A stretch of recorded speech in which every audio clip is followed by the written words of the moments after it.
On today's episode of the Mark Titus Show, the 2024 NBA Draft is in the books, and the number one pick is in. It is Zachary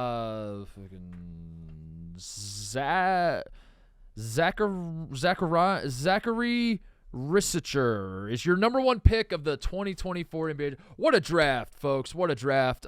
It was a draft that was labeled as the worst draft of anything ever, of all time, including, like, military drafts. I think, like, even people are like, this is the worst context the word draft has ever been used ever in the history of mankind. It's the 2024 NBA draft. And then it kind of played out that way a little bit, where all of America's watching this draft just going, who the fuck is that guy, every single time a pick happened. And then Zack Edy gets drafted number 9, and the place goes, whoa. And I think half the people that whoa'd were like, that's a surprising pick, because on my big board, I had Zack Edy going 21st, and now he's going 9th. And I think the other half were like, whoa, that's a guy I know. Finally. It's a name I recognize. Tate's joining me. We're gonna talk about all things NBA draft. We just got done watching Bronny James get drafted by the Los Angeles Lakers, which say what you want, but oh my God, what a moment. What a moment. You can't deny that. You're right over there, Tate. You can't deny. Yes, it may be nepotism. Yes, it may be many things, but you can't deny that was not a great moment in NBA history. The stories around too were basically Bronny James does in fact get drafted to the Lakers, which wasn't a surprise, but was still something worth talking about, which is why everybody's talking about it. We'll talk about it too. And secondly, Kyle Filipowski, who fell out of round 1, who got all dolled up on night 1 to get drafted in night 1, was in the green room, did not get drafted, does go night 2 or afternoon 2, depending on what time zone you're in, I guess. They aired this thing in the middle of the day. And as he's getting drafted, some stories come out that we're going to talk about. It's a situation that I don't know how Kyle Filipowski played a whole 2 seasons of college basketball. I almost said 1. Played 2 full seasons of college basketball without me realizing this, without me knowing about this. But sure enough, on draft day, some stories are leaking that I think are worth talking about. So we'll tackle that. But a ton to talk about, a ton to digest. I thought the broadcast stunk. We'll talk about that a little bit. But I don't know. The draft is always fun. I love the draft every single year. The good, the bad, everything in between. No matter how much I find myself saying this kind of sucks as a television product, and I don't know any of these guys because they're all G League guys and foreigners and everything else, I still will sit there and watch every single pick until the draft is over, because I'm a basketball pervert. And that's what we're going to talk about today, is the NBA draft. Tate's going to join me. Let's get into it. All right, Tate is here. NBA draft in the books. All 58 picks. I guess that's I didn't think that this would be the first thing I would bring up, but I'm going to bring it. I'm going to make this the first thing. No, there's only 58 picks. I think there were only 58 last year too, because 2 teams lost their picks. Mm-hmm. That seems kind of bullshit to the players getting drafted, right? Yeah, like that seems you weird. You got a 1 in 60 shot to make the NBA, make the biggest league. Yeah, 2 teams lost their pick. Yeah, that's tough. Yeah, that's yeah. I thought about that. That was I don't know. As the draft is going on, and you can just see that they put on the graphics like the final 2 teams. I forget who they are. I don't have them in front of me, but 2 teams don't have picks. And I was like, man, they present it as a punishment to those 2 teams, and I guess it is. But it's also like you said. I mean, there's only so many guys that get drafted. It's not like there's 7 rounds of the draft. There's 2 rounds of the draft, and 2 people literally don't get picked. Anyway, 58 picks are in the book. We will try to do our best to talk about everything funny, not funny, a little serious, winners, losers, all that sort of thing.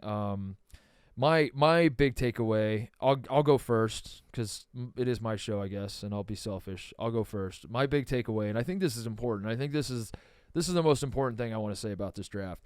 Last year at the draft, Victor Wembanyama was drafted. Now, Victor Wembanyama is a guy who's been touted as a generational player. You might remember Adrian Wojnarowski. Mm-hmm. We're emphasizing the N now in his name. You might remember he went on television and said, "This is the best prospect to enter the NBA ever." Ever. Get Lou Alcindor out of my face. Mm-hmm. Get LeBron James out of my face. Get Zion Williamson out of my face. Get Anthony Bennett out of my face. Get them all. Get them all out. This is the number one prospect in the history of basketball. So then the draft happens. Victor Wembanyama goes number 1, and the basketball world goes, I cannot wait to see this guy. I cannot wait. And there was one voice over in the corner. There was one voice, Tate, that was like, listen, I know I have a reputation as being a little bit of a curmudgeon. I know I can be the guy that's like, everything you guys like actually sucks. And people don't like it when I'm that way, Tate. And I understand it. Why would you like that? But there was one voice in the corner that was like, now hang on a second. I don't think this is a good thing for American basketball. I don't like the idea that France is pumping out fucking alien, Frankenstein, unicorns. Pick your mythological creature. That's what is coming out of France. I was like, I don't like this at all. And I think American basketball is resting on our laurels. I think we have this like belief that like we will always be top dog. And I think if you actually pay attention to what's going on around the world of basketball, I'm not saying it's going to happen in 5 years. I'm not saying it's going to happen in 10 years. But I fear that sometime in my life, we will send our best guys to the Olympics. We will lose, and it might not even be an upset. And I said this on draft night last year, and everybody said, "Shut the fuck up, Titus. Shut the fuck up. You're so wrong." And maybe I was. I don't know. Maybe I'm being an alarmist. But anyway, that's all I could think as I was watching this year's NBA draft is like, France goes number 1 last year. This is the best prospect we've ever seen. France goes top 2 this year. We get a third French dude in the top 10. And I know this draft stinks, but you know, America's sending our guys. So like, this is how our current crop of guys stacks up against the rest of the world's current crop of guys. That's my number 1 takeaway is like, France is coming, and it's not fun. It's not cute. I don't like it anymore. I'm over France. I think we got to declare war with France. Yeah, we've had a war with France, right? We've had war one time with France, I believe. Was it the French and Indian War? I think we fought with the British. You're the teacher, dude. Why are you asking me? Language arts. Point is this: if they're gonna have the top 2 picks in the draft, they also had someone go 6th, and they had another person go in the first round. We have to put a stop to that. Yeah. Like what has happened to this country?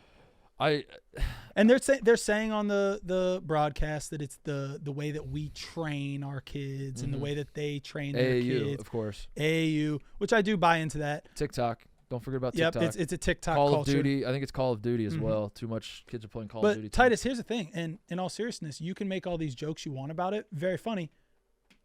They're taking over. They are taking over. No, they're sitting over here watching the Mark Titus show being like, they're laughing about TikTok and Call of Duty. Yeah. You know what we're doing? We're stretching our 4s out to the 3-point line. We're in the gym. Yeah, we're in the gym. So I don't know. Cool to grow the game. Here's my official stance. Cool to grow the game until we're not the best anymore. Exactly. Then it's about time. But I think that's what I've been that's what I've been screaming from the mountaintops is like, we've grown it enough. Stop. Stop. Like I want the game to continue to grow. I do love that the game is global. I love international players in the NBA. I love all that stuff. What I don't love that we're giving foreign aid to the other countries. I don't love that we're actively trying to help other countries at this point. It was cool for a while, and I think it's like served its purpose. Now I think we pull all of our resources and we say, we've done enough. You guys figure it out on your own.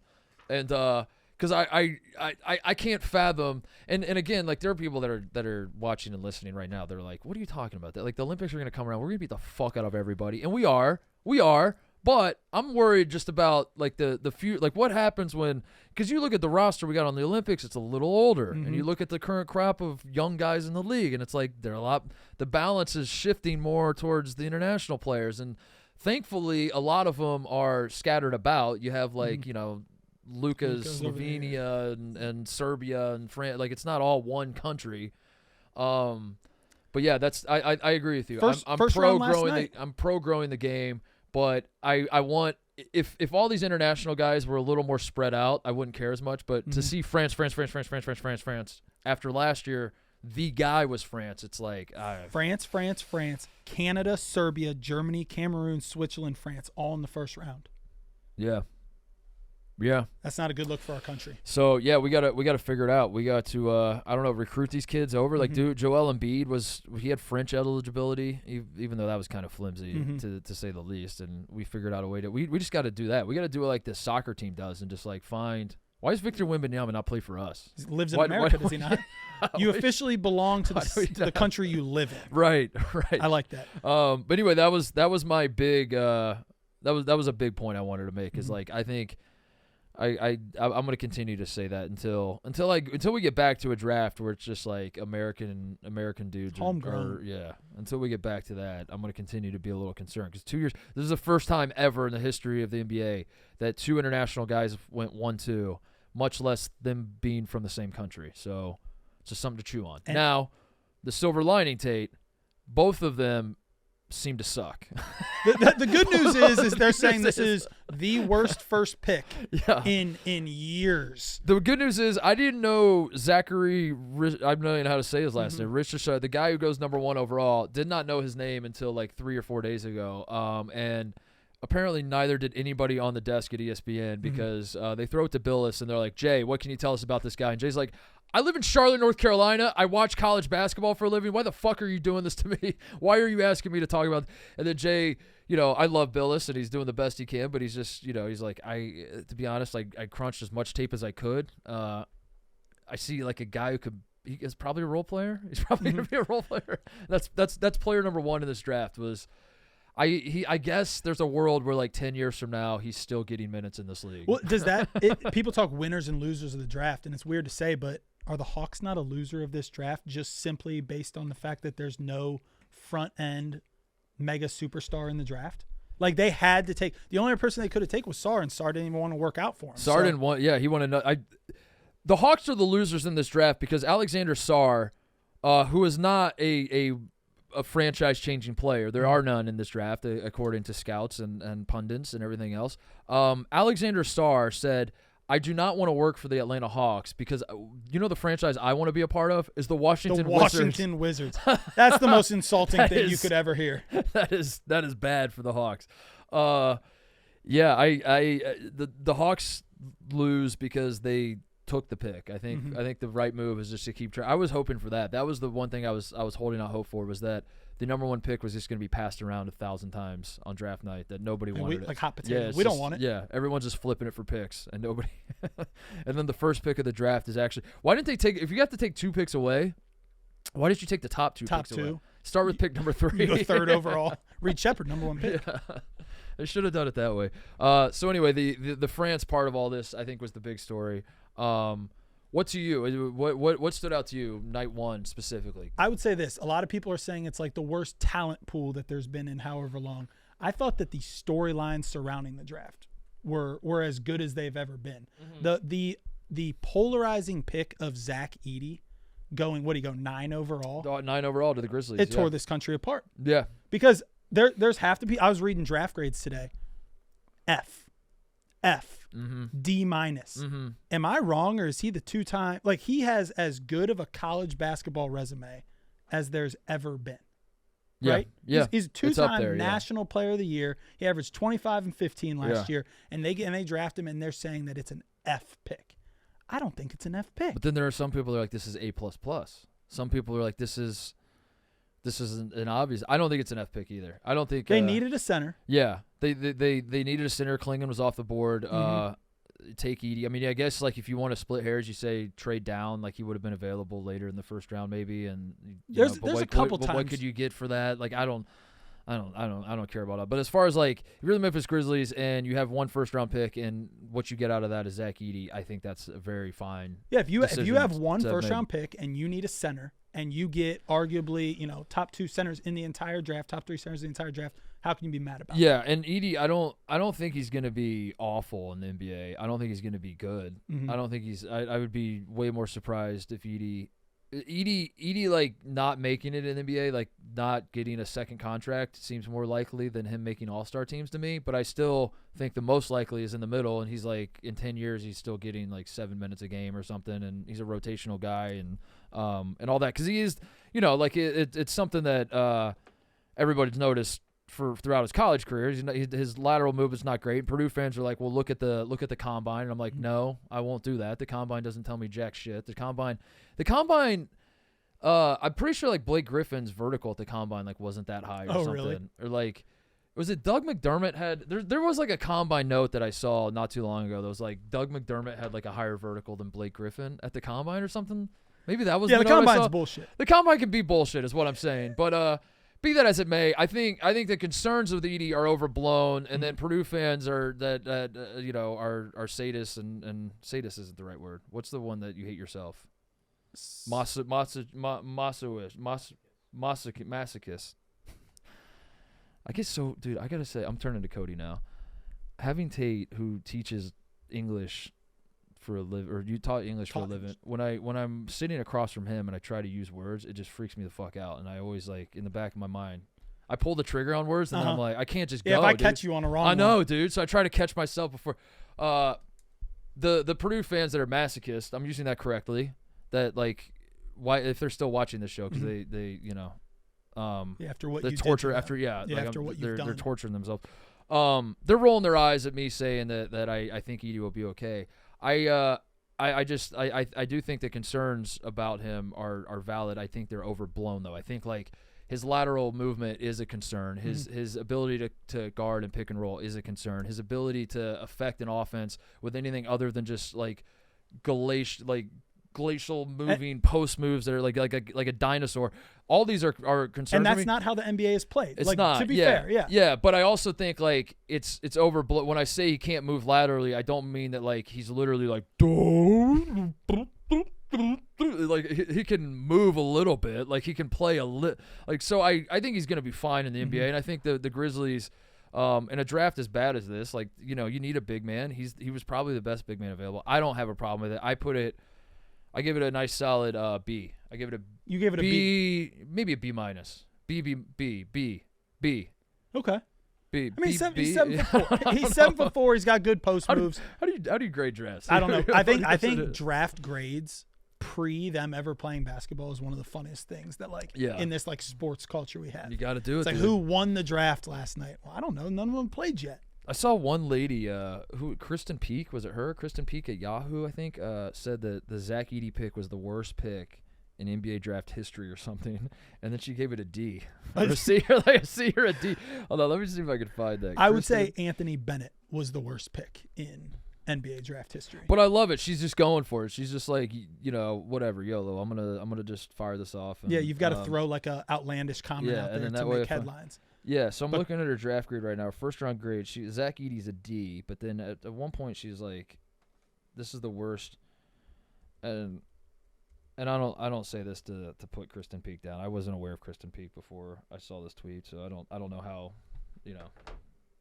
good, bad, or other. I don't know her credentials or anything else, but just to see a person be like, this is the worst pick I've ever seen in my life, and then she's like D. She's like, this is the worst pick I've ever seen in draft history. Yeah. Direct quote. And then I'm pretty sure she gave it a D, which is like, there is another letter you could have used there. But yeah, Edey was like I said earlier. I think part of what made Edey exciting was him being drafted exciting was, he's a 2-time National Player of the Year, and at a time when basketball is fractured and there are guys going to the G League and guys going to Australia, and there's of course all the foreign guys we talked about, and there's college players and everything, and all these dudes come together on draft night. At the end of the day, the average American wants to see college guys drafted. Mm-hmm. That is what. Yeah. That is familiarity. You want the familiarity. Part. So when you see the guy that's been on your television that you watch throughout the NCAA tournament, and there had been other guys like Reed Sheppard, Stephon Castle, Donovan Clingan, like these guys were drafted before Edey, Rob Dillingham. So like these are all familiar names as well. But I think Edey getting drafted, it just like harkened back to a time when the draft was that. It used to be like the draft. The NBA and college basketball used to be so similar that the draft was almost like an indicator of you were. It's kind of how the NFL draft works. It was like a ranking of like the actual talent of the players. So it meant something on to that degree, where it was like you're watching college basketball season, you're arguing with all your friends, and you're like, let's just see on draft night. Yep. Let's just see on draft. I guarantee you, my guy's going number 2 overall. Your guy's going number 7, dude. So then on draft night, you got those grades. It doesn't work that way anymore, but the Edey pick sort of felt like one of those moments where it used to work that way, where you're like, that's the national player here. Oh my God, I know that guy. So yeah, that was probably, for me, it was Edey and Connect slipping were like the two draft pick, like the actual picks that like popped as far as discussion points. T-Wolves had a good draft. Would you call them the winners of the draft? Dude, I love the T-Wolves second round too, getting Cam Spencer towards the end of the draft. Their G League team. Who's the Iowa Wolves? I think it's the Iowa Wolves. They got some dudes. They got Jalen Clark too, still from UCLA last year. Iowa Wolves. They still got did Jalen Clark get drafted by the Wolves? Where's he at? Let me see what Jalen Clark's up to. Jalen Clark. He's a guard for the Iowa Wolves. Timberwolves, Iowa Wolves. Yeah, Jalen Clark. Dude, the Iowa Wolves are winning the G League next year. Book your futures now. Book Terrence Shannon, Rob Dillingham. Rob Dillingham will be in the NBA. Will be in the NBA. Terrence Shannon will probably be in the NBA too. Mm-hmm. I do like that though. First round, Rob Dillingham, Terrence Shannon. Both those guys are bucket getters. Mm-hmm. The Timberwolves, as we saw in the playoffs, need a bucket. Need a bucket getter. Yeah. Great defense. Go in. Give me some bucket getters. They need bucket getters that can create their own too, and both those dudes at the college level certainly can do that. We'll see at the NBA level. I think Dillingham. I've seen other people make this point. I think I agree with that sentiment that if I'm looking at this list and you're telling me I have to pick one guy I'm most confident in will eventually make an all-star team, the answer is kind of nobody. But I do think Dillingham has the highest ceiling as far as like. He when you watch Rob Dillingham at his best, he does feel like an NBA. His measurables, though. His measurables are bad. That's what I was going to say. I was going to say, yeah. But that's the only reason he's not look down your list more highly thought of. 6'1", 164. I know, it's tough. If he walked through this door right now, he wouldn't go first overall in the open gym draft. Yeah, he might. He might. Yeah, well, I mean, if you didn't know who he was, if he showed up to our 6'1", 164. Yeah, I think because Stephon Castle I really, really like. He just can't shoot, but can you teach that? That's what I don't. That's the big dilemma with me with these guys too. Is like guys who can't shoot. There's a belief in some coaching circles, Tate, as you know. Mm-hmm. I can fix that. I believe that. I'm not even a coach, and I believe that like guys around here I see shooting. I'm like, dude, you give me 1 hour with you, I can get you to be able to shoot. So at what point does that stop though? Like this dude, how old are they? They're 19, 20 years old. Yeah. Are you going in and fixing a guy's jump shot that he's been doing for the last 14 years? That's what I don't know. A lot of coaches think you can take a guy because you can't teach a guy to be athletic. You can't teach a guy to be tall, to have long arms. You can teach him how to shoot a basketball. Mm-hmm. So there's hope with Stephon Castle. Like if he can become a knockdown shooter, you look at a guy like Al Horford, which is a completely different position. I understand a completely different scenario, but I mean we saw those stats being thrown out during the finals where it's like Al Horford attempted 9 threes in his first 8 seasons. And he hit like 7 in a game. And then by the time, this year he's hitting 7 in playoff games and stuff. So yeah, Castle, if Castle can develop a jump shot, he's probably got the highest ceiling to me. But Rob Dillingham's a guy that I get very excited about, which is I was hoping the Spurs would keep Castle and Dillingham. That would have been fucking awesome. For that split moment there. That's another thing about we haven't got into it yet, but how much does the draft like culture / broadcast suck? Let's get into that. I mean, let's get into that. The fact that I don't know what I'm most upset about. I know you're most probably upset about Woj, but the fact that we make these guys take pictures with hats that we know they're not going to that team might be the most fixable headache in the history of headaches. Yeah. Like, don't do that. There's no reason to. I don't understand it. It's been going on forever. I think that's an answer you'll get is like Kobe wore a Hornets hat. So like that's just how it works. And then to that I say, okay, so can we change it now? Right. Why are we still doing it this way? Beyond that, like the moment for the guys is dumb because they're putting on the wrong hat. They're taking the pictures. It sucks for them that like that's the picture you're gonna hang in your house is gonna be you wearing a hat for a team that you might not ever play a second for. All that's dumb. As a viewer, it's frustrating because I can't keep up with what the hell's going on. It's so confusing. And it's unnecessarily confusing. The graphics, today at least, and I can't remember if she was doing it yesterday, but Malika Andrews was calling it out today where she's like, and of course, like Johnny Furphy got traded from the Spurs to the Pacers, and at one and I think it was him, maybe it was another trade, but she was like, of course, the graphics on our screen don't reflect it, but he will be going to the Indiana Pacers, and I'm screaming at the TV. Make the graphics Why reflect don't the graphics reflect Just make the graphics reflect it. It's pretty simple. Make the graphics reflect it. Meanwhile, you got Woj on night one. He's reading off trades that are happening. He's like, guys, I got something for you. The Detroit Pistons are going to trade to yada yada, and they're going to trade back to this. And they're like, ooh, okay, good. We'll keep an eye on that. And everyone moves on. And then like 2.5 minutes later, Adam Silver will come out and be like, I have a trade to announce. And it'll be the same trade, but it's kind of confusing because you're like, is this a new trade or is this the trade that's already been announced? Is Woj announcing the trades before they happen, after they happen? Woj, meanwhile, I don't want to get started. Well, no, I don't want to listen, get started. Here's all I'll say about Woj. We've done this show a couple times now. You clearly have a vendetta. You do not like the guy. You've given me many pieces of evidence. Last night was the first time where I looked at it. I was like, this guy fucking sucks. The fact that he has to break news and spoil it for everyone that's watching and ruin the product is the ultimate sign of, look at me. I want to be more important than the product. I want to be more important than the company. It fucking drives me nuts to think, like, how would you sit like if Woj was there right now and we're all watching, and we'll talk Bronny in a second. We were just watching Bronny get picked. It was the most hyped up second round pick ever. It was the only reason any of us were still watching the draft. We were supposed to do this draft perhaps 2 hours ago, and we were like, wait, the Bronny thing. Let's just see. I want to see how it unfolds. I want to see how they present it. I want to see how they talk about it. I want to see all of it. I want to see him go up to the podium. I want him to say, with the 55th pick, the Los Angeles Lakers select, and I want to see him say Bronny James and whatever. 30 seconds, a minute before the draft, Woj has to fucking ruin it for everyone. Yes, dude. That's like, Woj would be like someone like, hey, we're going up to your surprise birthday party, and I'm walking you into it, and I'm like, hey, everyone's in there ready to. They're going to surprise you. They're going to surprise you, but also act surprised. Like, you're still surprised I just told you that. Yeah. But I'm breaking the news first. Yeah. Fuck no, Woj. that's. I hate that's all this. it took. That's all it took was getting Bronny spoiled for you. He's rubbed me sour. I've obviously been given evidence by you like crazy, but that was some bullshit. I'm just glad other people are seeing what I saw long ago. Do you think Shams was locked out of his Twitter account today? Did you see that? Was he really? Yeah, for a little bit. He got locked out. People are saying Woj might have been in on that. Was he really? Yeah, dude. Because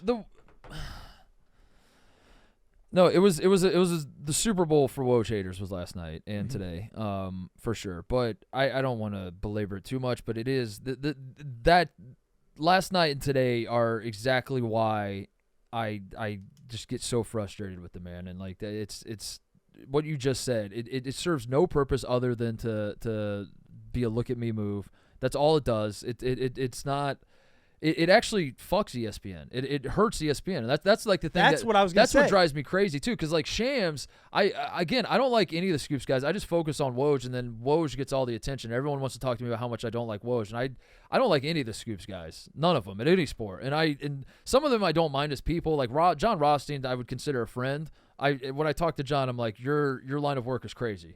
And John is a love the sinner, hate the sin type guy for me. It's like the Scoops game's crazy, but John, you're funny and I like you. Anyway, Shams tweeting out the picks, I don't have as much of a problem with, because there is some element of like he doesn't work for ESPN. He works for a different company. He gets information. He can undermine this competitor. Like that, the competitor in me sort of understands the mechanism at play here, and it's like, yeah, dude, I guess if you can ruin the broadcast, quote unquote. And also, I think to my knowledge, I think Shams was doing like a live stream. Yeah, he had a different stadium type so thing. There's a world where he's like, watch me, turn off the broadcast, watch this, and I'll tell you the picks, and we'll do it all here. Fair. So like all that feels fair to me. What I don't understand is how ESPN allows Woj, because if you were to complain about this, and we're doing it right now, we'll complain about this, and there will be at least one person that reaches out and is like, if you don't like Woj spoiling this stuff, just mute him on Twitter.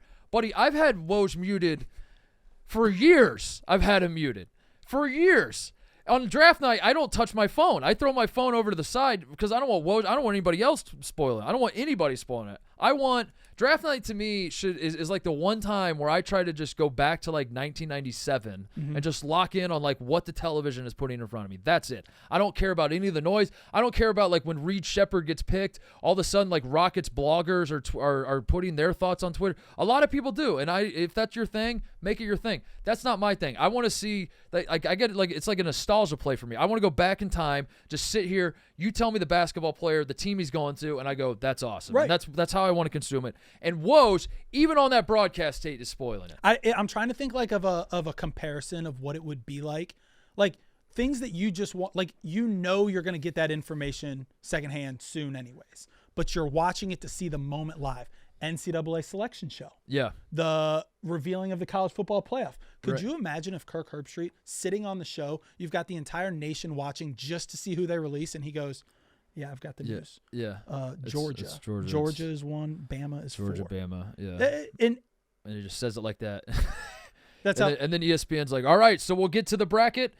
And here we go. Number 1 overall seed is. How does Woj get away with it? Because if what we just said happened, he would be crucified. He'd be crucified. I was thinking. Dan and I were talking about this on the Yak. We went to Vegas. Went to the Sphere and went to some Dead shows. And there was a guy sitting next to us on night 2. That this is an analogy that just came to mind. What Woj is doing is what this guy was doing. He would recite the lyrics to the song like a second and a half before the song, before they sang the lyrics, just to let everybody around you know that he knows what words are coming next in the songs. Fuck and I have no problem with people singing at concerts. Obviously, I have no problem. You could sing at the top of your lungs. You can dance. I wanted to fucking punch him in the face so badly. That was like that drove me crazy. That's a tough look. And I feel like that's what Woj is. He's the guy at the concert that's like I don't know, name a song. We Will Rock You. Perfect. I don't know the words to that one though. No, how's the chorus of We Will Rock You go? Oh, We Will Rock You. That's right. Got it. What do you think? But here's my thing. When you think of scoop guys, yeah, you think of Woj. Like he's not a young up and comer. He's not competing with anyone. He's doing his job. He's not trying to make a name for himself. What does he get from being a minute or two early? I don't know. Woj, if you would have given us a good show last night, I still would have thought of you as the main scoop. Yeah. It's okay. What it is once you accumulate power, you don't want to give any of it away. And I think that's what he's got going on in his head. He's like, the second I let someone else tweet that Nikola Topic is going to the Oklahoma City Thunder with pick 12, I'm giving away a little bit of power, and I can't do that. I can't relinquish any of my power, and it makes for like the other bitching I do about Woj year round, whatever. Some people disagree, and that's fine. I don't know how you can watch the draft last night and be like, this is a value add. Thank God Woj is here, because like without Woj, this product would stink. It's the exact opposite. I truly don't understand how you can watch the draft and think, I'm glad Adrian Wojnarowski is on the desk. It's crazy. Crazy. As mind-numbing as it was for that they think that's a great product, I will say I did show a little appreciation for Woj last night. Did you see the guy from Yahoo Sports? Jake Fisher. Oh yeah, that was just wrong on all of his scoops. Like maybe we do need a Woj in this world. That was so funny. And then he'd follow it up and just be like, "Sorry guys." Like quote tweet, I was wrong on that one. I actually don't hate that. Try and get into the scoops game. I mean, listen, if you're gonna do it, just go for it. I guess. Yeah. Just yeah. Who cares? Just let it rip. Just start firing off shit. Yeah, the broadcast stinks. I think the broadcast is cooked. I've been holding out hope. I think I was like the last guy in America that was like, no, we can fix this. We can fix it. We still there's still hope for the NBA draft being an awesome television product. Because I remember a time when it was. I remember a time when draft night was like, it was like a party in my house. Like we would like get so excited about, because like I said earlier, it's like a bunch of I mean the international guys don't help, to be completely honest. No. That doesn't help. That's a fair concern. I think even if you're someone that like is an enlightened basketball fan and you're trying to watch EuroLeague and all this, there's nobody in the world outside of NBA front offices that was actually watching all of these guys. Correct. There's nobody. They're just regurgitating information on the broadcast. Yeah, I mean, if it was dudes you just watched in college basketball for the last 2-3 years being broadcast to you live without Twitter, That's a cool fucking It's a event. cool event. Yeah. That's just not what's going on. It's gone. It can't happen anymore. The desk they put together, I think the individual parts, I like all of them. I like Richard Jefferson. I like Malik Andrews. I like Andrea Carter. I like Jay Billis. It did feel like all four of them were in the room together for the first time in their lives last night. Like that was the first time they'd ever. And talking met. about. They have no chemistry. The other channel was Stephen A. and Bob Myers and Kevin Nagandi, who also felt like they all met each other for the first time. They had no chemistry. It just doesn't feel like ESPN in general. I know everyone's shitting on ESPN, but like it feels like the NBA broadcasts they don't have a big game. Like the finals felt that way, didn't it? Like it did. Am I a simpleton? Did I need the Larry O'Brien decal on the court? Is that all it took? But like there's just like some about watching the finals and now watching the draft where I'm like, I remember these being like pivotal moments in NBA history, and the finals felt like it was just random ass games in February. The draft felt like it was like you're watching NBA Today. I mean, we watched that draft at 3:00 this afternoon. Yeah. That we haven't even talked about the 2-day format, Titus. What are you? There's no way you're pro 2-day format. I'm not. Even that second round was an anomaly though.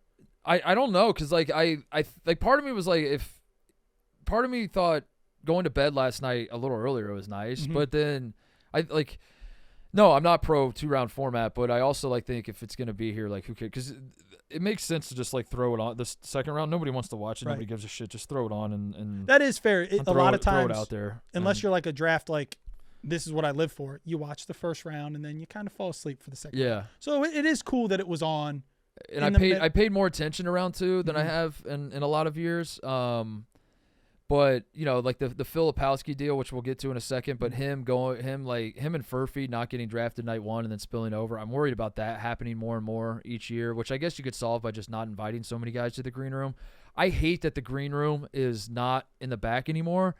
Did they change that for COVID? They've been doing that for a few years now, where they put them out in the front. But it kills two things. One, you should have more fans in there. Get it a little rowdier. Get people excited. Get some juice in the building, 100%. Which would translate to television. Number 2, ESPN won't ruin the picks, because even when Woj wasn't on there, like, hey, they're circling this guy. They're focused on this guy. They're locked in on this guy. When he wasn't saying shit like that, there was still the broadcast was being tipped off to an extent that like the people at the desk were like, all right, Memphis coming up. They could go a lot of different directions here. They could go here. They could go here. They could go here. And then like 30 seconds before the pick happens, they're like, but I think they got to go big. I think they got to go big. I think they got to go Purdue. And I think they got to go. And then Zack Edy. That was the wildest thing. And you're like, what the fuck? And they kept doing that with other picks too, where they're like, where? Oh my God, where? I'll just look at Miami Heat draft Kel'el Ware. And I don't know if this actually happened. I'm using it as an example. Where are the Heat going to go? I don't know. Let's wait and see. And like as they're talking about this, it's every single shot is Kel'el Ware. Yeah. And then Kel'el Ware gets drafted, and it's like, oh, that wasn't a surprise. The Sixers need some pizzazz with this pick. Yeah. Maybe some flamboyancy, some confidence. Jared McCain. Even when they weren't spoiling it, they were subtly spoiling it. And I think you fix that if you throw the guys in the back of the green room. And then you also fix the problem of like your Filipowskis and Furphys aren't sitting around in broad daylight in front of everybody. Sweating it out. Like, let them do that in private. So like when Filipowski starts falling, he's like, fuck, am I not going to get drafted tonight? He can kind of slip out the back and not like have to deal with all that. And I don't know. So I think that's an obvious fix, but I think it's dead. I think it's done. I do think they're going to stick with the 2-day thing. I think that's here to stay. I do think they're going to. Do you buy into it at all? So it was 3:00 Central, 4:00 Eastern today. Some people are saying it's because there's other things on tonight, or do you think that's what they wanted was 3:00 in the afternoon? Yeah. I don't know. I probably because there's other things on. You think? Because I imagine. I don't know. As but much then as why would you schedule it? Or when do they schedule debates? Not before they schedule the NBA draft. I'll tell you that. The debates were scheduled like a month ago. So yeah, so they probably had the draft on the books, and then the debate popped up, and then they moved it.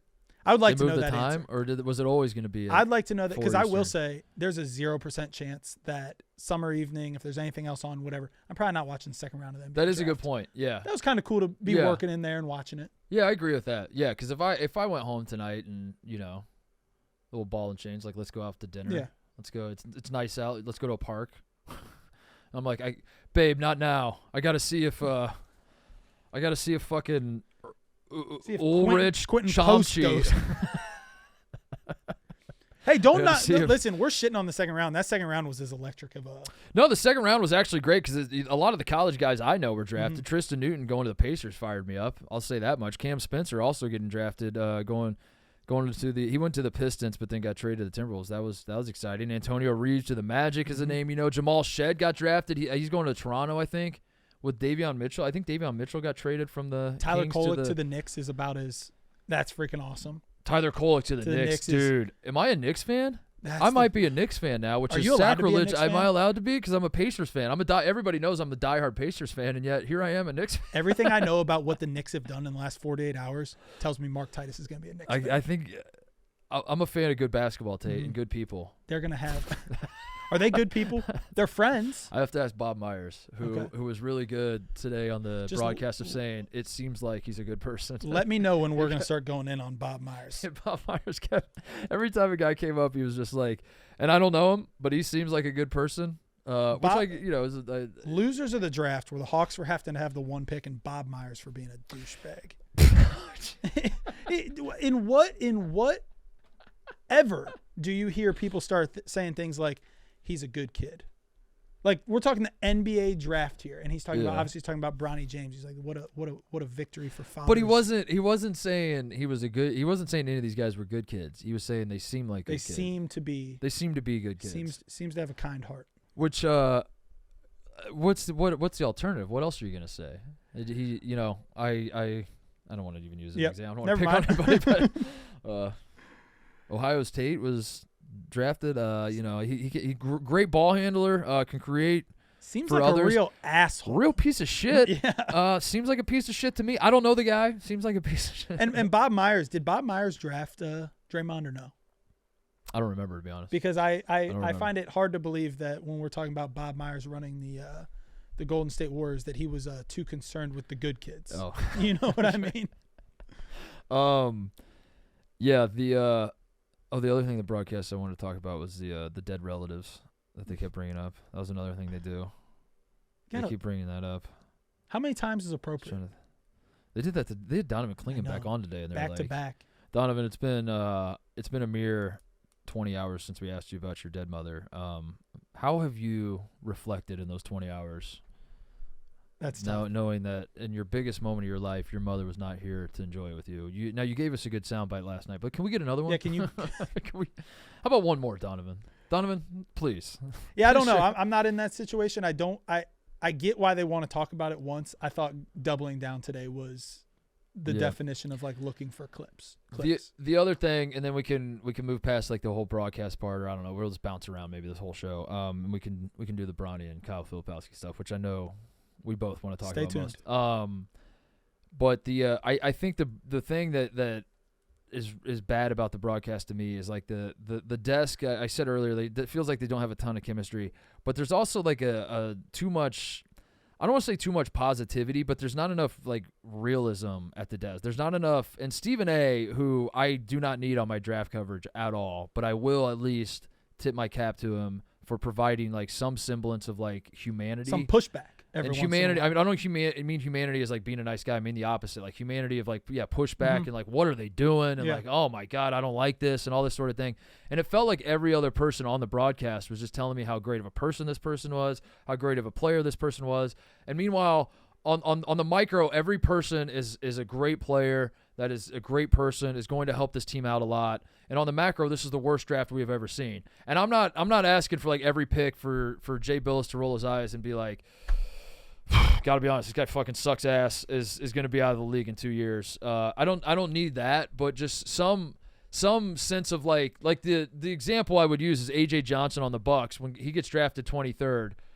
The people that weren't on the broadcast were like, what the fuck were they thinking? Where did that come from? And I needed a little bit of that on the broadcast of like, whoa. Whoa. I know it's not draft related, but that's what we love about NBA on TNT. Yeah. Like they are able to say what they want. They're able to shit on current players. They're able to give love when they need current players. What's the reason? Were they afraid? Are they afraid to step on people's toes? Are they afraid to lose connections? Are they afraid to lose scoops? It seemed like an absolute pat on the back fest. all night and then all day today. Yeah, and I that's hard. That's a tough criticism to levy against the broadcast because it is these guys' biggest moment of their life, and you don't want to have fully a tone of like, oh, he's drafted, he sucks. Next guy, he's drafted, he sucks. You don't want to just be a parade of that. But if it's a reach, say, whoa. Yeah, but there should be one or two reaches. There should be. Yeah, I see some real positives in him, but holy smokes, could you not have traded back 10 spots and gotten him? We all thought Dalton Knecht was going to go top 10, maybe could go top 5. He falls to 17, and that was shocking, and that was a talking point on night 1. But if Dalton Knecht is going to fall, that means someone else had to jump up. And when that someone else was jumping up, can we acknowledge that and just be like, whoa, that's crazy. I didn't think that guy was that good. Yeah, I don't know. Maybe it's a tough criticism, but that I feel like in drafts past they've had that, and I don't know. It's the ship has sailed with this draft. All right, let's talk about what we really want to talk about, which is day 2.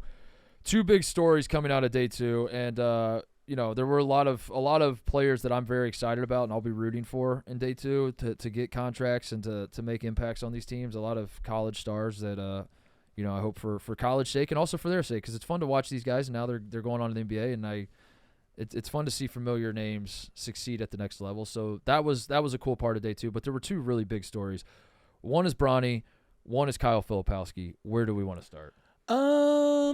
Let's start with Filipowski, and then we can finish with. Because that one was first, I guess. It was first. Filipowski goes 32nd.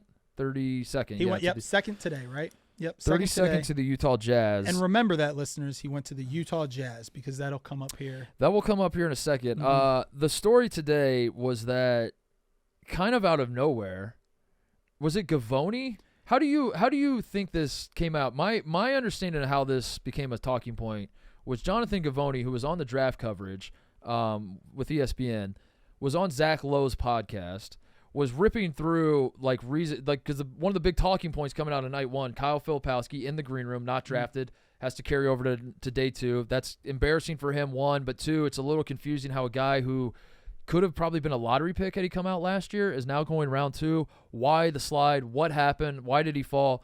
And Gavoni's like going through his checklist, and he just like throws in the girlfriend thing. He's just like, I'm paraphrasing obviously, but he's like, maybe Kyle Filipowski is positionless. Maybe there's questions about his defense. There's the girlfriend. There's this. And then Zach Lowe's like, the girlfriend? Sorry, what? The girlfriend? And then we start peeling back the layers, and the story apparently, and we know this story from Filipowski's mother and brother, that Kyle Filipowski his girlfriend they started dating when she had graduated, or no, they started dating whenever. The big bullet point was she is much older than him and had graduated from college by the time, and she graduated from college and then went to Kyle Filipowski's prom.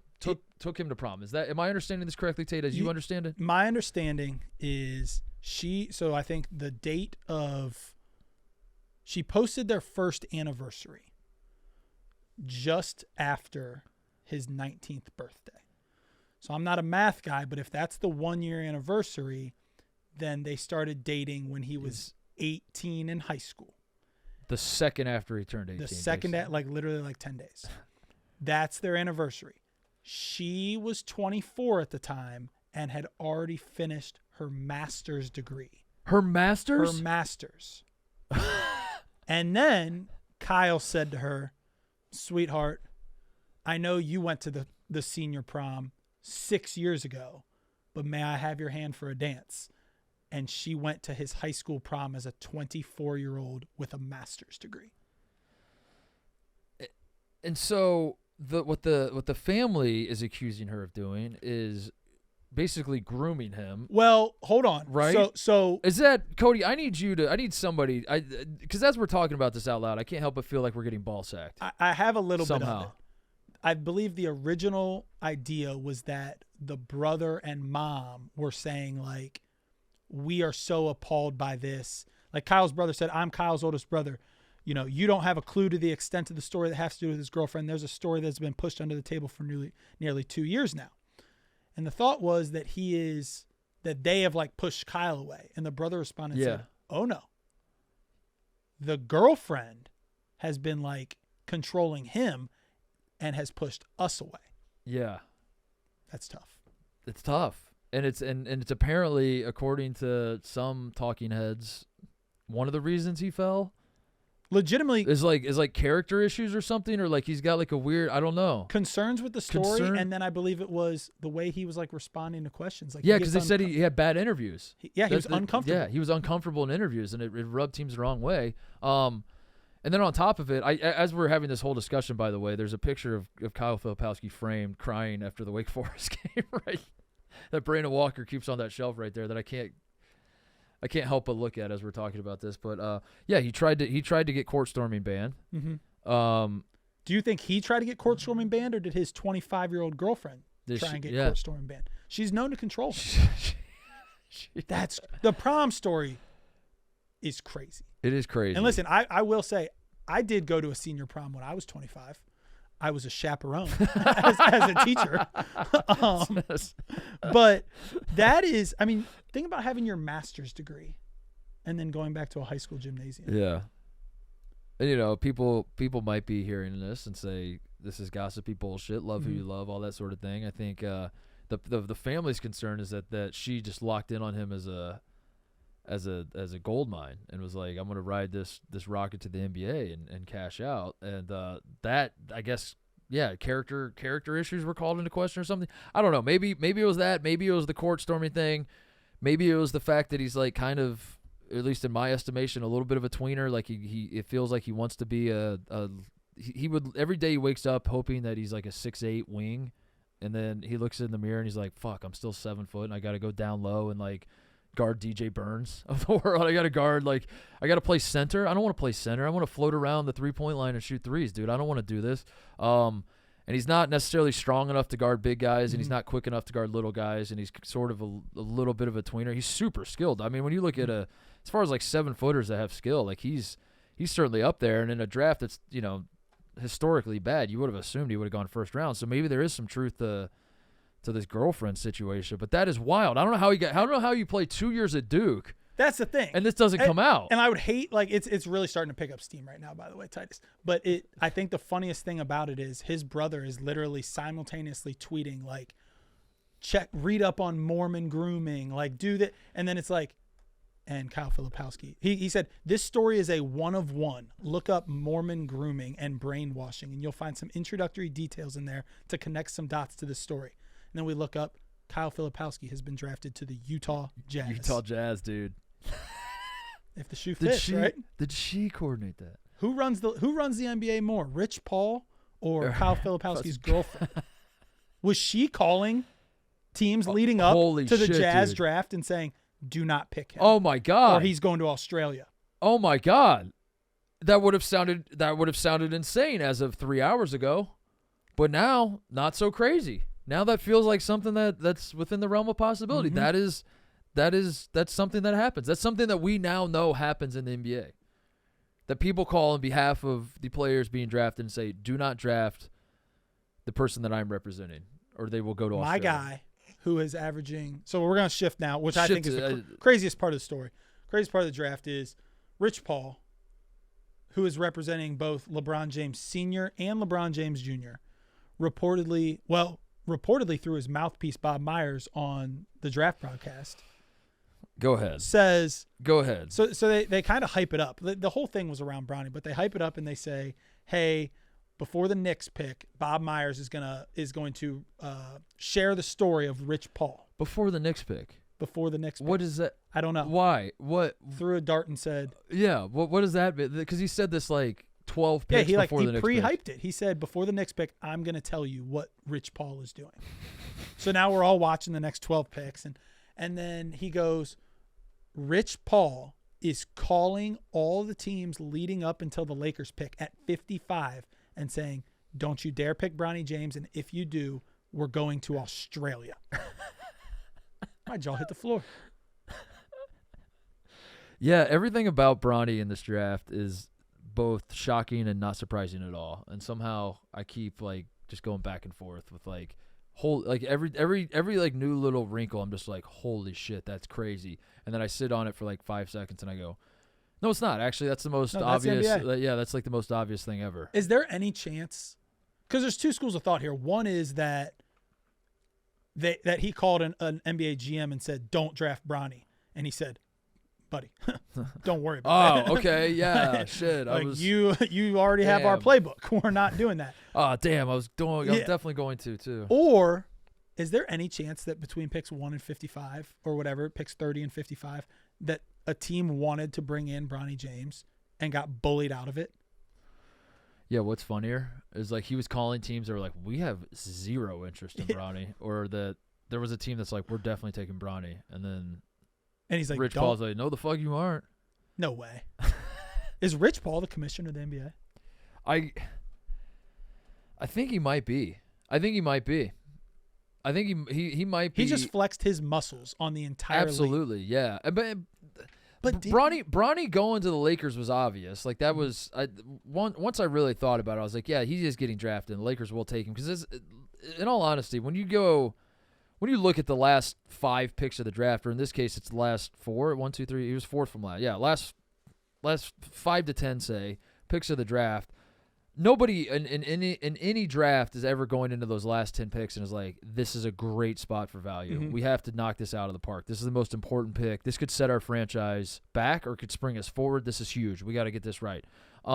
Traditionally, it is sort of a throwaway pick. So in that regard, why not just throw away a pick on a guy that's going to keep your best player and arguably the most talented guy to ever wear the jersey happy? 100%. So that part, like, him going to the Lakers made sense. How we got there was insane. A total circus clown show that's absurd. And if you're telling me that, like, if you would have told me last night that when we sat down to do the show, Bronny James was going to have been drafted by the Lakers, I'd have been like, yeah, of course, not surprised at all. Mm-hmm. The part that I'm shocked by is the outward public just unveiling of this whole process by Rich Paul, Bob Myers, the clutch LeBron camp.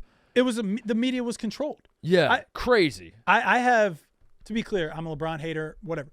I have zero problem. In fact, I'm actually pro Bronny to the Lakers because I think LeBron James has done enough for the sport of basketball, for the franchise of the Lakers, and is still important enough that if he wants to use pick 55 on anybody, he should be able to say, hey, we're going to use this throwaway pick. Sure, it is nepotism, but it's also like if LeBron James had a boner for Cam Spencer coming out of UConn, you should draft Cam Spencer. And did they not do that? They did that with the Heat. Yeah, they did that with Shabazz Napier. It's one thing if Bronny says, you got to make my son go 1 overall. There are examples, and Rich Paul has said this, I think he said it poorly, but there are examples of nepotism in every workplace everywhere in this country. Mm-hmm. If the highest ups at this company, had someone that they wanted to hire on as an intern or what, yeah, they're going to get it. I have no problem with LeBron James saying we want my son on this team. What I have a problem with is the controlled media spinning everything they said like this was. Did Bob Myers say this was a great day for fathers? He did, yeah. He said something like that. Yeah. Like Bob, if you're a father, I don't know how you can't really pause in this moment and say what it is. Say LeBron James is 1 or 2 all time in this league, and he has earned the right to pick his son if he wants to pick his son in a throwaway pick. Yeah. Let's not try and say like, well, he came back from a heart issue and that shows perseverance and that's what you want out of a 2nd round pick. That's bullshit. It's tough, man, because Bronny is not a bad basketball player. Bronny is not. I think the people that are like cackling and saying fuck this guy, like the LeBron haters will say whatever. I think those people who they would lead you to believe that Bronny James cannot dribble a basketball and chew gum at the same time. That's not true at all. Like he does have. I do think he is an NBA prospect. I think label him as an NBA prospect. The idea of him, had he stayed in college for 4 years, developing into an NBA caliber player is not out of the realm of possibility. That is a path that could have unfolded, right? So I don't think it's fair to just say like he completely sucks. Having said that, the other side of it, this idea that there's any merit whatsoever to him getting drafted is insane, and that was the part that I was going crazy about. Watching today the broadcast and like the Bobby Marks like top 10, the top players available, and like Bronny James is listed at 8th, and I'm like, what are we doing here? You don't have to, like, the Lakers, whether you have him at 8 or you have him at 8,000, the Lakers are going to take him. You don't have to put him at 8. Why are we all pretending? Stephen A. actually said that. Why? So I think everyone has known that they are pick 55. Yeah. Bullshit that he is prospect 54. Yeah. Bullshit. Yeah. Like we are all trying to. Are we trying to make LeBron happy? Are we trying to continue to stay in his good graces? What are we doing here? Because everyone and their mother knows. I mean, we're talking about 2 picks before Cam Spencer goes. What are we talking about with Cam Spencer? We're talking about his skills. We're talking about his defensive versatility. We're talking about all this. We get to Bronny and we're like, he's a great teammate. Great teammate. He's hardworking. Great father. Watch this dunk he had he had a steal and a dunk. Watch this. Now watch it again. Now what I'm gonna need you to do is watch it again because there's, as it turns out, not a ton of highlights. Mm-hmm. So you know what? Run the steal and the Same dunk again. play. Dude, run that one again. Yeah, that was crazy to me. Which again, it's like it's crazy and shocking, but it's also like, how could you be surprised? What a dumbass I am for being surprised by this. But there was just nothing to gain, and that goes back to what I was saying earlier, where like I needed some semblance of pushback from the broadcast. Mm-hmm. I just needed I don't need you to say Bronny James sucks ass, does not belong in the NBA. I hate LeBron for doing this. I don't need that. What I need is just to be like, listen, man, if we're being honest, like I'm here to evaluate these players. Bronny James is not an NBA player. He's not an NBA caliber player. If he was named literally anything else, he's not getting drafted. He might be lucky to get a 2-way. He would probably get on a summer league team and get a shot, but he would not be on any GM's radar whatsoever. However, he's not. He's LeBron James' son, and I do think it's cool that LeBron James can flex the power he has and get his son drafted, and now we get to see a father and son on an NBA team for the first time in the history of the league.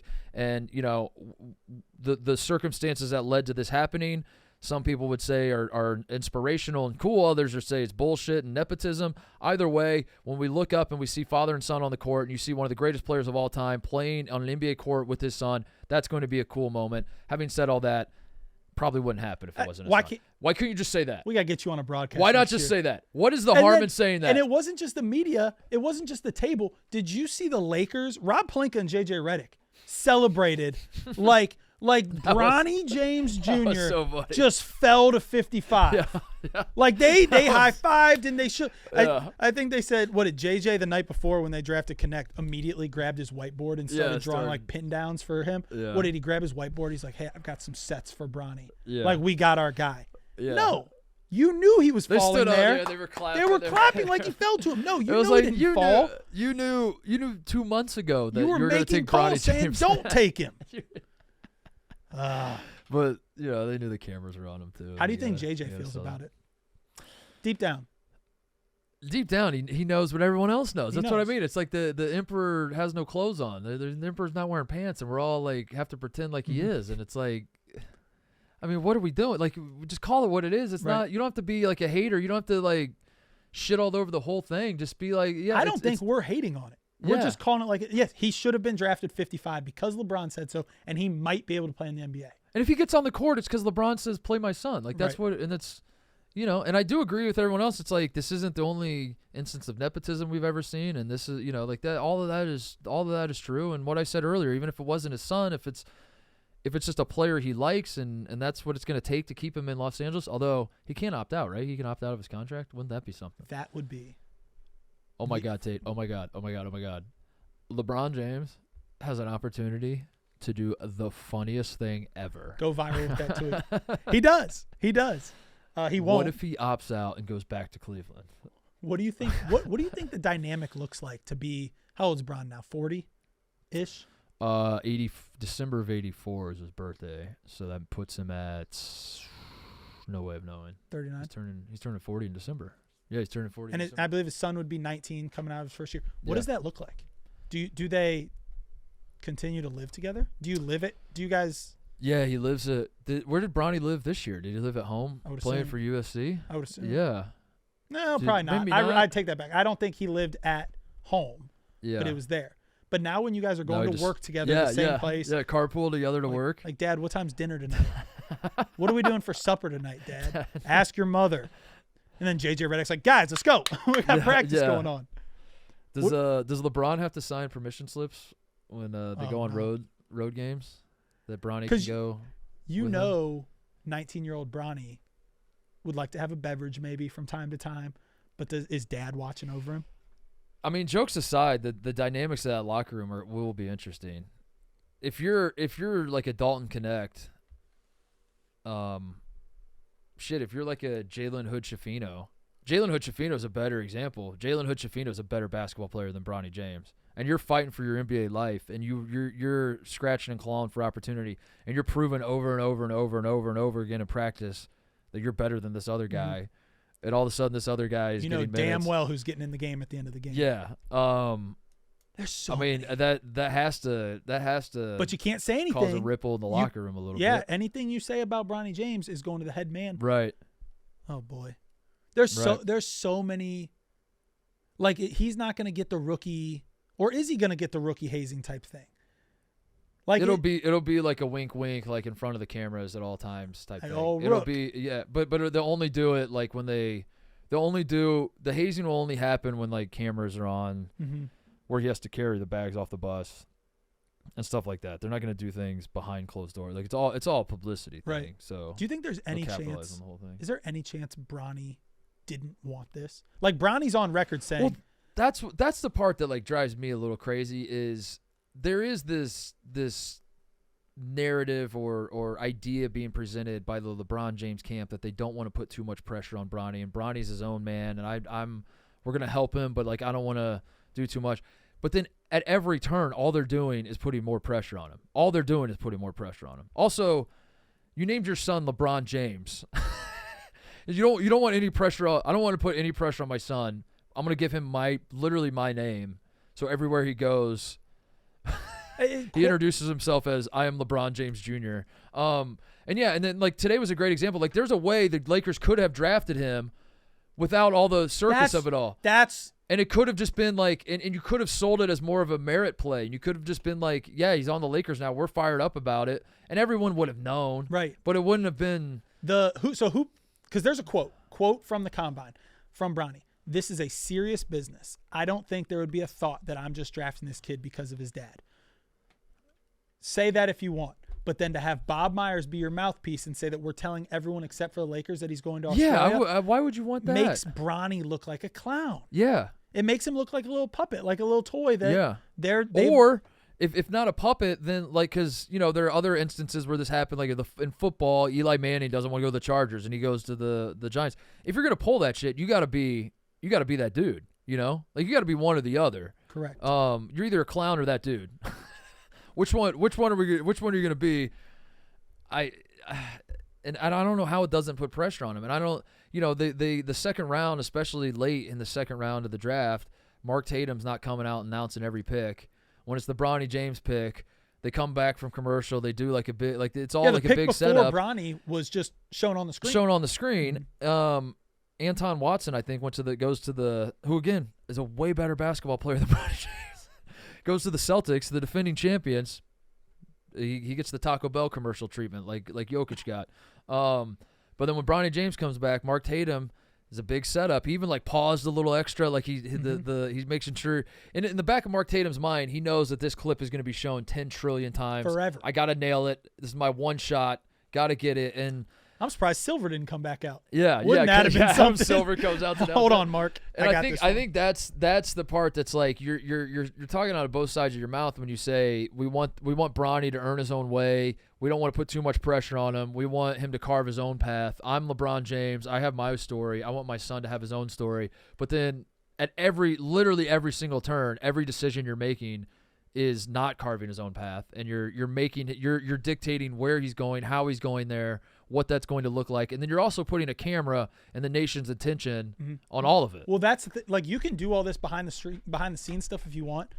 Let's be clear that story that Bob Myers reported from Rich Paul doesn't go out unless LeBron James says we want to. Yeah. Why LeBron? I don't know. Tough. I don't know why. I don't know why you would tell everybody that that's what's going on. Because he wasn't. Why wouldn't you just? Why would? The general thought was he wasn't going to go 1 through 54 anyways. And even if he's not going anyways. Perfect. Take him at 55. Or you're doing all this stuff behind the scenes. Do all that. Announce it. My thought. I said this to you as we were watching it together. There's a sliver of me that thought maybe he's actually going to go undrafted, and maybe the reason they were putting that out there that we're calling teams and telling them not to draft us is so when Bronny goes undrafted, they control the narrative as to why he went undrafted. That like the Lakers actually weren't going to take him, and then the story was like, no, Bronny could have got drafted, but we realized we told them no. We realized like, because other players do that. There are I learned this through the last 10 years or so of like friends and acquaintances and people whatever. Like I know that I was hoping we could draft in the second round. They go undrafted. I'm like, dude, I'm so sorry. And they're like, well, don't be sorry. Now I get to pick my landing landing spot. I told them like once the phone started ringing late, I was like, I don't want to get drafted. I'd rather figure out the right fit for me. So I thought they were planting that story early, so that way if Bronny does in fact go undrafted, that's the spin. But then the Lakers took him anyway, and that was always the plan. And so it's very, very confusing. Speaking of clutch, the big notable undrafted guy, Justin Edwards out of Kentucky, who was a top 3 recruit heading into college basketball last season, and I just want to call attention to the top 3 recruits as I understand them to be in this last recruiting class, the freshman class of this past college basketball season. Isaiah Collier, DJ Wagner, Justin Edwards in some order. Those are the big 3. Where are they now? DJ Wagner's at Arkansas, went back to college and then transferred to Arkansas with his coach John Calipari. Isaiah Collier was lucky to squeeze into the first round. I think he could be a decent player. Obviously, second to last pick in the first. Second to last pick. Yeah, I was 29th. He went to the Jazz, but he got traded, didn't he? No, he didn't. He's going to the Jazz. That's right. He almost falls out of the first round, and then Justin Edwards goes undrafted. And I mean we knew part of why this draft stinks is because we knew going into last college basketball season that the recruiting class wasn't great. So that part wasn't exactly a surprise, but yeah, that's tough. And I guess that's like a point against. How would Justin Edwards feel? I was gonna say that's a point against clutch controlling the entire NBA because Justin Edwards went undrafted, but then imagine being Justin Edwards and being like, I signed with you guys to push me, and you push. I felt that in real time. So first of all, Edwards did just sign a 2-way with the Sixers. So maybe he's one of those guys that's like, I want to pick my own spot. Yeah, maybe. And if that's true, okay, then he gets to go to Philly and he thinks he's gonna make a roster there. Cool. The idea of Justin Edwards sitting at home praying to God that he gets drafted because he was a top 3 player in the country last year, and now all of a sudden he's going to drop out of the first round, or I'm sorry, the entire draft, and then he has to watch Bob Myers say that his representative is calling teams on behalf of another client that Justin Edwards is better than, telling them not to pick him. Crazy. I got to sit there and be like, dude, what the fuck did I hire you for? Yeah. That's tough. It's great. Speaking of Justin Edwards and Kentucky guys, are you seeing and DJ Wagner's going to Arkansas? Dillingham gets drafted number 8. I want to get these numbers right. I knew he went to Spurs and then traded Minnesota. He's drafted 8th. Reed Sheppard 3rd to the Rockets. So you got the Dillingham Reed Sheppard backcourt at Kentucky that started a combined 6 games for John Calipari this past season. Goes in the top 10. Rob Dillingham, by the way, a Donda Academy alum. I did not know. A Kanye West. He is one of the great stories. Kanye trained. When he joined Donda, because he's out of North Carolina, I think, and I think he was committed to NC State from Donda, and then decommitted and went to Kentucky. I talked about him a lot when he joined Donda. I was pointing and laughing, and I was like, everybody that was involved with Donda, I was like, what a joke! This is insane. Like Hickory, North Carolina to Donda Academy. Yeah. And he was on the Donda team, the Kanye team, and then went to Kentucky, and I was like, man, that to me was like a character flaw. But then I fell in love with Rob Dillingham. I don't know how you could watch Rob Dillingham this year and not fall in love with him. Seems like a nice, to borrow Bob Myers' phrase, seems like a nice kid. Seems like a good kid. Seems like a good kid. So you have your Kentucky guy, even though it didn't end well for Cal at Kentucky, and Jack Golke, who also went undrafted, by the way. Yep. Also didn't name undrafted. him. Thought he might hear his name. Even though it doesn't go well for Cal at Kentucky, he still gets his guys. He still gets his guys in the lottery. Still gets his top picks. But I was gonna say, did you see who's taking credit for that? Exactly. That's what I wanted to talk about. I love college basketball for that. Arkansas Twitter account. I should have pulled the tweet so I could read it verbatim. I'll pull up Mark Popes. You pull up. I'll pull up the Arkansas men's basketball last night as Reed Sheppard, who played at Kentucky, conference rival Kentucky, and Rob Dillingham, who played at conference rival Kentucky, both go in the top 10. Arkansas men's basketball tweets, 2008, 2009, 2010, 2011, you get the idea. Every single year, all the way down to 2024, a player coached by Coach Cal Ark, which is John Calipari's new handle, has been selected in 17 straight NBA draft, and then it's a picture of John Calipari wearing a Arkansas quarter zip, and he looks a little drunk because he's like blinking. What a tweet! What a tweet! But what a tweet! My favorite dynamic about it though was we had a claim off. Like they're claiming that Cal developed him, and then you've got Mark Pope at Coach Mark Pope. Go Cats! Congrats Reed Shepherd. Go Cats! Congrats Rob Dillingham. Go Cats! Congrats Antonio Reeves. Go Cats! Kentucky's claiming him. Arkansas is claiming him. Who do they claim? We've seen this before with Derrick Rose. We've seen this before with Derrick Rose. If Derrick Rose hadn't gone to the national championship game and Memphis famously being close to winning and losing, I do think half this country would believe that Derrick Rose went to Kentucky. Because Cal goes to Kentucky immediately, and then Derrick Rose for a very long time was just like thrown in with like the lump of Coach Cal guys that were in the NBA. So yeah, Cal's gonna keep claiming all the guys. Is Cal gonna? Is he gonna retire if Rob Dillingham goes big time? Can Arkansas retire Reed Shepherd's number?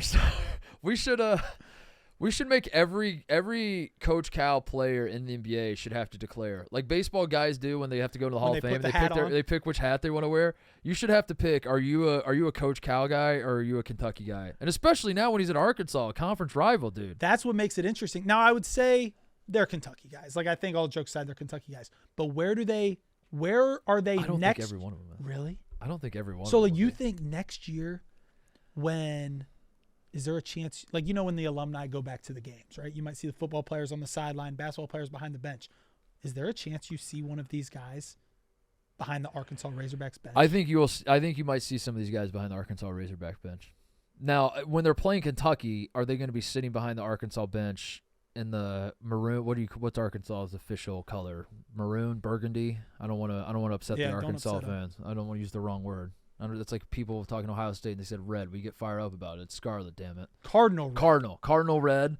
Now, will they be wearing cardinal red behind Arkansas's bench? I don't think so. No, I don't think they would do it in that regard, but I wouldn't be surprised. Because, I mean, think about it, too. You're on campus at Kentucky for – why did these guys commit to Kentucky? Because they went on a campus visit and they were like, the city of Lexington. I love this place. I love Rupp Arena so much. No, dude, because it was like Coach Cal's their guy.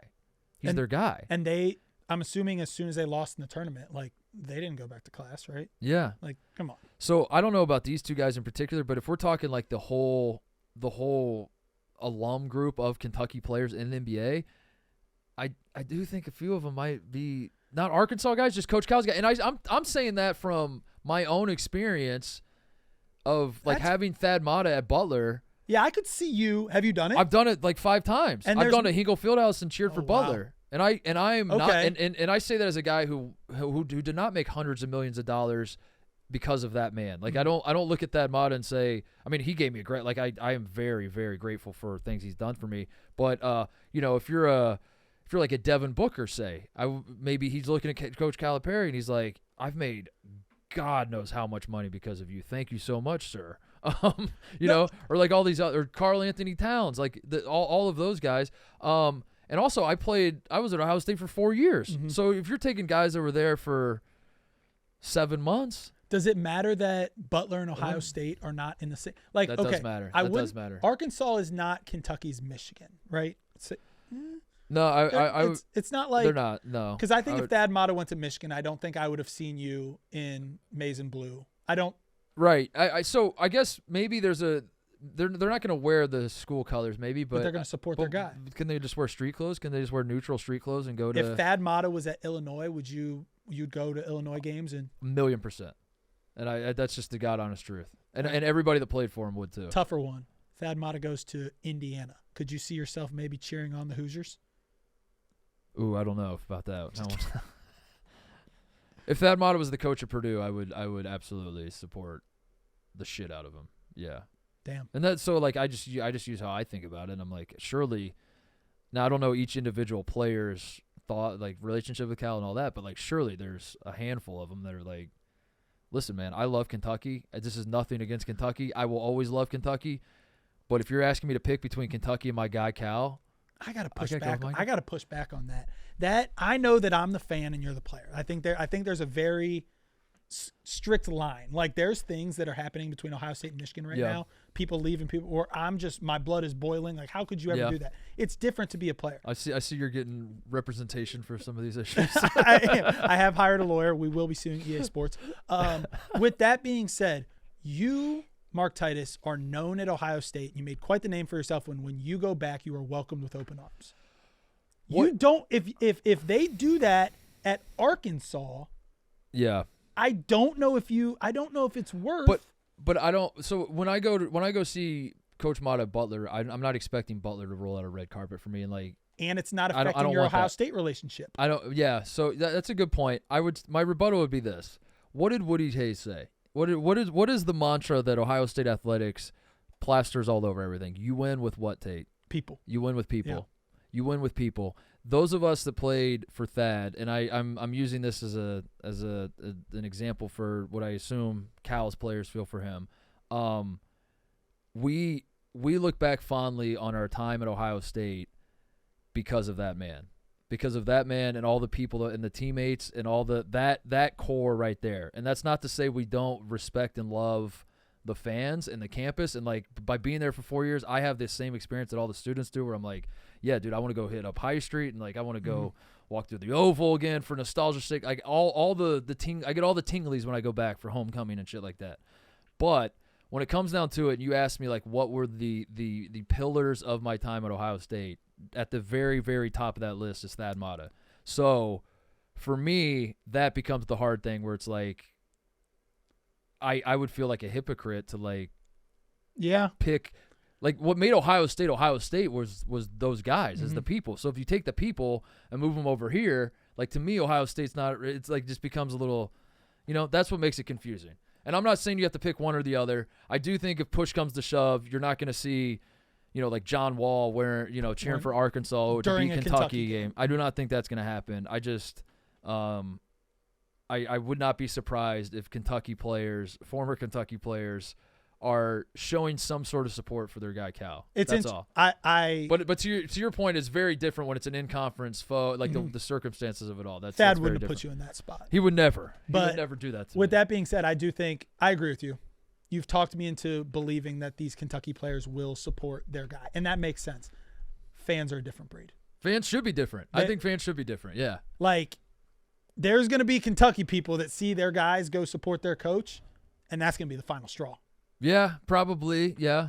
We'll see. But you gotta I would say win them back over with love. And just be like, hey, man, you think you're loved there, come back to Lexington. We'll show you what love looks like. And then they come back to Lexington, and then they just keep going back and forth. They're like, I love both places. This is treats me better. Talk NIL. Anyway, yeah, that was a fun thing in night one. The Arkansas-Kentucky rivalry, which did not need any more gasoline on that fire. Got a little skosh of gasoline last night. A little skosh with all that. Last thing I want to talk about, and we don't necessarily have to end, but it's the last thing I had on my agenda. As a man who has coached basketball players who paint their fingernails, what do you? That was good. What are your thoughts on Jared McCain's highlight package where he gets drafted to the Philadelphia 76ers? I'm excited about the idea of McCain. He's a hell of a basketball player. Him and Tyrese Maxey could be really, really fun if he pans out. If Jared McCain becomes a good NBA player, which I think he can be. But him getting drafted, and they were immediately the highlight package was like, let's show you some highlights. And it was like one basketball clip, and then immediately goes to TikTok dances and him showing his fingernails. I can only imagine how many like my father and people of his ilk were watching that and were like, all right, that's enough. And just turn the TV off. No, it's interesting because I would like to think, first of all, what confidence he has in himself. Have you seen like his dances and his TikToks and his videos? Unfortunately, yes. Interesting.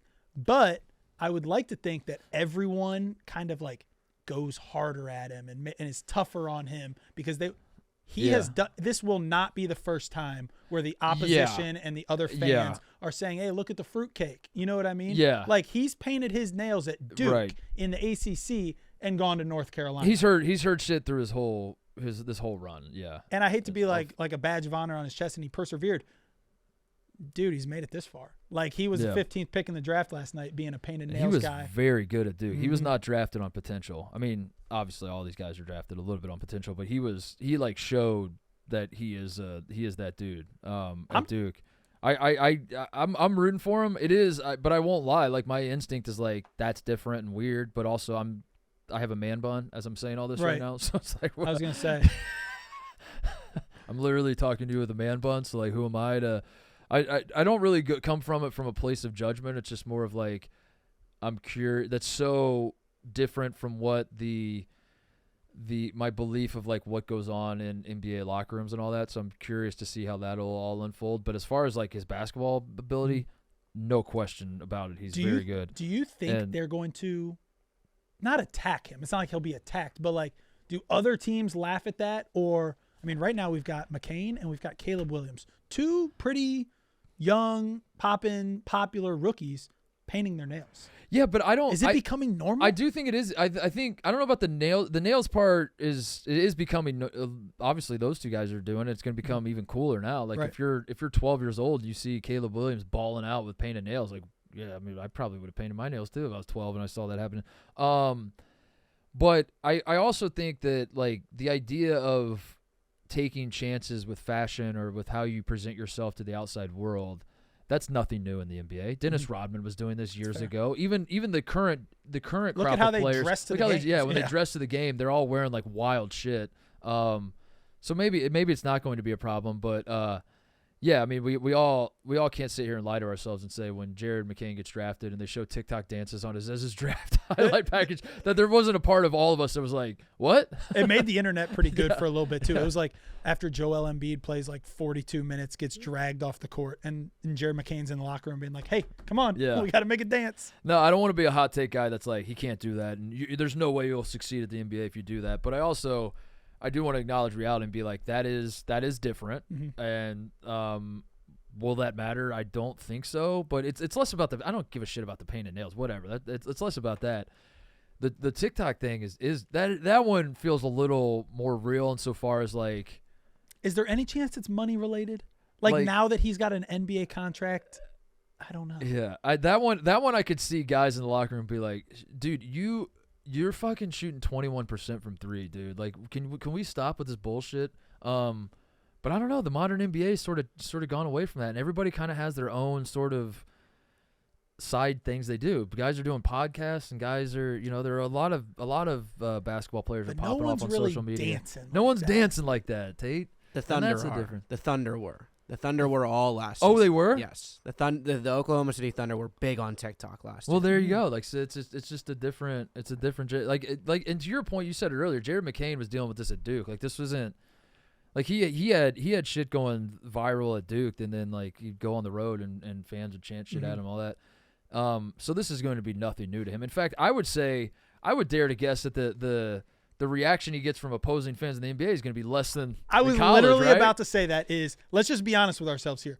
Duke is already hated, and then painting your nails and dancing is not welcomed in all college atmospheres. Yeah. The NBA, all of a sudden, I feel like you can go in and express yourself more, and the fans are more less hateful to others. Right. So, right. Like think about going into, I don't know, an Indiana or Purdue or Virginia or whatever, and you've got the students there, and he paints his nails. Yeah. That's got to be tougher than going to, I don't know, Golden State. Or Houston. You think the Warriors crowd is going to be chanting offensive shit at him? I don't. I don't think so. I don't know how to tiptoe around this. I think he might have got it in the ACC. Yeah, I think it might have happened in college, but it won't. I am rooting for him. I want to go on record as saying I'm rooting for Jared McCain because I find him very personable, very fun. I don't get his. I have no interest whatsoever in subscribing to his TikToks or anything else. That content is not for me. But he's a hell of a basketball player, and he's doing it on his terms, and I do appreciate that. Like if you're doing your stuff on your terms and you're not really hurting anybody else, good. Do it. It's how your life should be lived. Yeah, like who am I to say whatever? So like paint your nails, whatever. But yeah, if he pans out, him and Tyrese Maxey could be so much fun. So much fun. Anything else we missed? trying to think of what else from the draft. Let me give it a quick scan. Let me give it a quick scan of Oso Ighodaro changed his name. He's going by his full name now, by the way. Is that I'm a professional now? I think so. Like sometimes when you I dig it. Go from college to Wall Street, you need to go from Scotty to Scott. Is that his move? That's what he's doing. He's going by a full name. But Oso Ighodaro, I was fired up to see him drafted. I liked that he was there on day 2 at the studio, ESPN studio that they were doing it from. I love his game though so much. Big day for Marquette with Kolek on the Knicks. It's gonna be so fun. That's really cool. Mikal Bridges going to the Knicks. How are they? Are they good? I mean, they're not Celtics good. They're not Celtics good, right? Or are they Celtics good? Oh no. No, they're not Celtics good. But I'm thinking could the Knicks push the Celtics a little bit? I mean, the Celtics will have, because that's what we want. I mean, I'd be okay with the Celtics winning the title again next year. I just want to see it be a little more competitive. I want to see a little more. I want some intrigue. You're right. That'll be fun. And I think it could be fun. I do think I was saying this during the playoffs that I'm dumb enough to believe that the Madison Square Garden crowd in a playoff series can win 1 or 2 games for the team. Just because I'm a sucker and I get drawn into the moment. And when you're watching Knicks playoff games, you're like, how is anybody going to beat them on the road? And then the Pacers are in Game 7 are like, we're going to go ahead and do that right now. Watch this. But yeah, I think the Knicks are definitively the second best team. And the Bucks should be better next year. The Bucks should be better. The Pacers aren't going anywhere. Cavs are keeping the core 4. Cavs are keeping the Quit laughing when I say that. The Cavs got their guy, they got their coach, and they're keeping the core 4. Cavs are keeping the core 4. Who else got drafted that I was excited about? Cam Spencer, obviously, Tristan Newton. Harrison Ingram to the Spurs. They said it on the broadcast. I agree. Spursy pick. That was a Spursy Either pick. That makes sense to you or it doesn't. Baylor Shireman going to the Celtics. That was I love Baylor Shireman. I love him so much, and he's a white dude who can shoot, so he's going to be pigeonholed as just that. He's so much more than that, and I think Celtics fans are going to love him because he even if he's not hitting shots, he can find ways to have an impact. So I'm excited to see what he can do. But he's also joining the NBA champions, so how much opportunity is he going to get? We'll see. Kevin McCullough gets drafted. That's good for college basketball. He was one of the best players in the country last year, so I love that. Jamal Shedd went a lot earlier than I expected him to. 45th. That was awesome. Love to see that. Pella Larson as well. Deron Holmes going to Denver is exciting. Dayton boy. Let's shout out the Ohio guys. Shout out Freeman too from Akron. That's right, dude. Going to the Pacers. Guy. Going to the Pacers. Former walk-on. Enrique Freeman, yeah, former walk-on. All right, I think that's it. NBA draft was kind of a dud, but at the same time we got some juicy stuff. We always do out of the draft. That's the thing. That's what will keep me coming back. And next year's supposed to be loaded. Yep, cycles. Loaded. So we can only hope that the broadcast gets a little better. I just don't. I think that ship has sailed. I don't know how they're going to make that better, but whatever. Give me a rookie of the year, Titus. Rookie of the year, as I look at this, is okay. So fit matters. Fit matters. People say talent Dillingham matters. will have opportunity. Who will have opportunity? Dillingham. Minnesota. Yeah. It's just. Dare I say? And again, it's gonna piss off the Purdue people. Oh no. I might say Zack Edy. Really? Because I think I might say. I didn't say I'm going to say it. I said I might say it.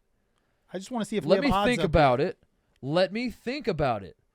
Now, why are you yelling at me, Tate? Let me think about it. Go ahead. I just want to see if there's odds up, because if he goes from an F pick to rookie of the year, that would be awesome. I'm not going to pick Zack Edy. I think Zack Edy will have a solid rookie year, though. I think Zack Edy will have – you know what Zack Edy's going to do for us as content people? Zack Edy is going to deliver a rookie year where the people that love Zack Edy are yelling at the people that hate Zack Edy. I bet you feel like a dumb bitch, don't you? And the people that hate Zack Edy are going to say, I bet you feel like a dumb bitch, because he averaged 9 points a game. I got to give you credit. Zack Edy is the 4th most likely person on the board to win Rookie of the Year. Do you want to guess your top 3? I think Zack Edy's I think it's a good fit for Memphis. They need a big guy. I think he's going to get a lot of opportunity. I think he's going to get he's not going to light the world on fire, but he's going to put up solid numbers. And I think in a draft class where we're not expecting much from a lot of these guys, it's like going into the college basketball season last year, I said Zack Edey, that was like a controversial take where I was like, Purdue's going to be good and Zack Edy's going to win National Player of the Year. It wasn't that controversial, but my rationale, Tate, was like, you know what you're getting out of Zack Edy. He's not bad. He's just not really, really, really fucking good. And I feel that way about his rookie year. That's why I think he could be in the mix, because he's going to dunk the basketball and grab rebounds. We know that. Number 1 is Stephon Castle. No, but that is 3. 3, okay. That is that 3. was another one I had circled as that's I a could good see one. Stephon. He's on a bad team, but he's got Wemby to play off of. He's got some good players, but good players, bad team. So I could see him having an impact. Number 1, because I got to think about fit here. I got to think about fit. I don't know about fit. Is it Bronny? Is it? Is Bronny is. Is it? I mean, is it the 30,000? Is it the number 1 pick, Rasarcher? Yeah. The first one is Sar, and then the second one is Zachary. But then you did nail. I will say. I nailed the 2 college guys. Yeah, you really did. Because Reed Shepherd fell out to 5 or 6. I'll take that. Tied with like Dalton Connect and all those. That's all I wanted. I don't need to be known as a guy that knows all these dudes, but I gotta know my college guys. And I think it's Stephon Castle and Zack Edey. That was on brand for you. Yeah, throw away the guys that I don't watch that I know nothing about, and I think it's Stephon Castle and Zack Edey. That's a win for you. I'll take it. What about you? Do you feel strongly about any guy? Anybody? No, I don't feel strongly about anybody. I think that the best fit, I think Dalton Connect has the ability to go into a team as a 23-year-old and do exactly what they need him to do. Yeah. So I don't know if his numbers will make him rookie of the year, but I think that he is the most likely to go in, play right away for a Lakers team that needs him to knock down shots. Yeah, and he's not put in a position where it's like, Dalton, we need you to carry the offense here and there. It's like you just go stand in the corner, and when LeBron throws it out to you, make this shot. Make this. And he's like, all right, I can do that. And then also on defense, when you don't guard anybody, please don't cry when LeBron bites your head off. Because you're not rotating and you have no interest in playing defense whatsoever, Dalton. All right, that's the draft show. We're taking a break next week for the holiday for July 4th. We're gonna be off next week. We'll be back the week after that, so a couple weeks off here. But thank you to everybody that watches and listens. It means a lot. Thank you to Tate for joining us. Throughout the playoffs and the draft here. And unfortunately, we're never gonna see Tate on this show again. Yeah. Anything else, Tate? No, that was good. That was good. Happy 4th of July. Have a good week off. Yeah. See you guys.